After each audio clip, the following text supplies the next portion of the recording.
আজ বানাবো কাঁচা আমের তেল আচার।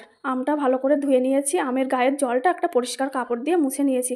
এবার খোসা ছাড়িয়ে আমগুলো লম্বা লম্বা করে কেটে নেব, আমের খোসাটা ফেলে দেবো। এই তেল আচারটা আমের খোসা সমেত করলেও হয়, কিন্তু আমের ভিতরে যে একটু ছেলো হয়ে গেছে তাই খোসাটা ফেলে দিলাম। এবার একটু হলুদ মাখিয়ে নিলাম, নিয়ে এবার ঘন্টা দুয়েকের জন্য এটা রোদ্দুরে রেখে দেবো। ঘন্টা দুয়েক পরে রোদ্দুরে থেকে তুলে এনেছি, আমটা একদম ঠিকঠাক শুকিয়ে গেছে। এবার ভাজা মশলা করার জন্য কয়েকটা মশলা নিয়ে নিয়েছি। শুকনো লঙ্কা, ধনে, জিরে, মৌরি আর মেথি আর সর্ষে একসঙ্গে শুকনো খোলায় ভেজে নামিয়ে রাখলাম। এরপরে কড়াইতে বেশ খানিকটা তেল দিয়ে এর মধ্যে ফোড়নে দিয়ে দিলাম তেজপাতা, শুকনো লঙ্কা আর পাঁচফোড়ন। আমটা দিয়ে এবার পরিমাণ মতন লবণ দিয়ে দিলাম, হলুদ গুঁড়োটা আগেই দেওয়া ছিল, আবার একটু দিয়ে দিলাম। এটা তো কাঁচা আমের তেল আচার, তাই তেলটা একটু বেশি দিয়েছি। ভাজতে ভাজতে আমটা সেদ্ধ হয়ে গেছে, এবার একটু চিনি দিয়ে দিলাম। খুব একটা মিষ্টি বানাবো না তাই চিনিটা কম করে দিয়েছি। আর এই মশলাটা গুঁড়ো মশলাটা দিয়ে দিলাম।